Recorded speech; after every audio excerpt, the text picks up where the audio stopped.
បាទជម្រាបសួរប្រិមិត្តបាទថ្ងៃនេះគឺយើងមកមើលទ្រុងកង្កែបរបស់យើងទៀតដែលយើងរៀបចំនៅក្នុងការបង្កាត់ណាបងប្អូនបាទអញ្ចឹងទ្រុងនេះគឺយើងអាចដាក់ជាកង្កែបសាច់ក៏បានយើងដាក់បង្កាត់ក៏បានយើងដាក់ជាមេពូជក៏បានប្រិមិត្តបាទអញ្ចឹងគឺអានេះគឺដែលយើងកំពុងតែរៀបចំយើងចាំងដីឲ្យវាស្អាតណាគឺឲ្យវាមានចម្រៀលអញ្ចឹងទៅងាយស្រួលនៅក្នុងការប្រហូតទឹកនេះខ្ញុំដាក់ទៅមួយជួរទៀតពេលជួរនេះដាក់បានប្រហែលជាខ្លីឲ្យបាន4ទ្រុងអីទេបាទព្រោះទៅដល់នោះវារៀងទូចអញ្ចឹងយើងពិបាកបញ្ចេញបញ្ចូលប្រហូតទឹកអីចឹងណាបាទអញ្ចឹងមុនដំបូងគឺយើងធ្វើចាំងដីហើយយើងបាចក្បាលសហ្នឹងគឺក្បាលស្លាបមេរោគណាបាទយើងបាចវាទៅយើងស្លាបមេរោគអញ្ចឹងណាបាទតែបើសិនបងប្អូនយើងអត់មានហើយយើងធ្វើមួយទ្រុងពីរទ្រុងមិនចាំបាច់បាចក្បាលក៏បានដែរអញ្ចឹងណាបាទតែកន្លែងខ្ញុំគឺវារៀងច្រើនទ្រុងដែរអញ្ចឹងយើងបាចក្បាលទៅយើងទិញមក1ការុង50000អញ្ចឹងយើងបាច50000នោះវាមកល្មមមកទ្រុងយើងទាំងអស់គ្នាណាបាទប្រិមិត្តអញ្ចឹងនេះគឺទ្រុងនេះគឺខ្ញុំបានបង្ហាញម្ដងហើយគឺថាទ្រុងយើងធ្វើបាទហ្នឹងហើយតែដោយឡែកថ្ងៃមុនខ្ញុំអត់បានបង្ហាញអំពីទ្រុងដែលយើងអត់បានធ្វើយើងពងចាំងដីអីហ្នឹងយើងអត់បានបង្ហាញអញ្ចឹងណា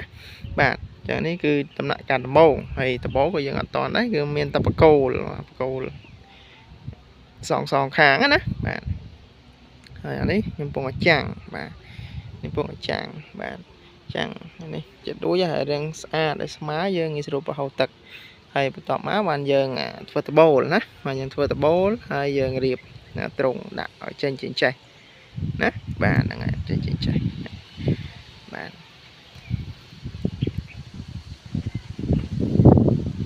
ឈើ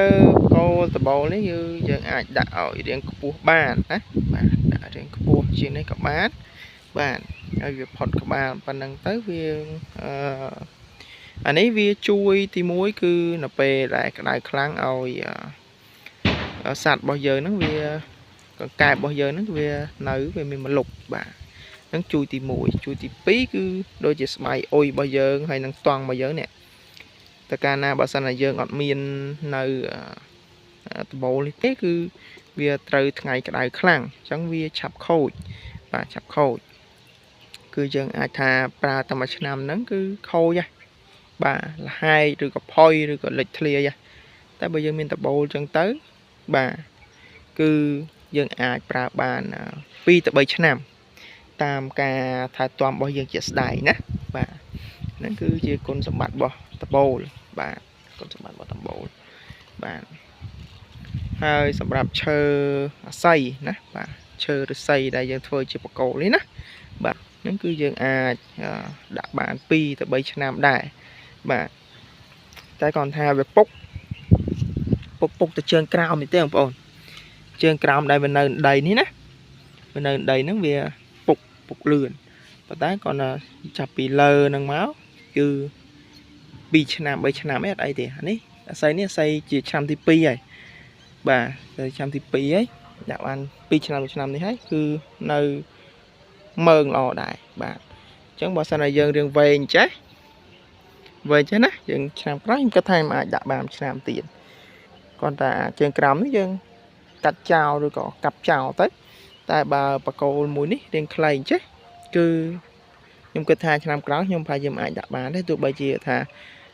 អានេះវានៅល្អក៏ដោយអាដែលវាអត់នៅក្នុងដីវានៅល្អក៏ដោយក៏អាចតែយើងកាត់ក្រោមដីហ្នឹងទៅបាទកាត់ត្រឹមនេះទៅវាអាចធ្វើឲ្យថាខ្លីបាទខ្លីអញ្ចឹងគឺយើងមិន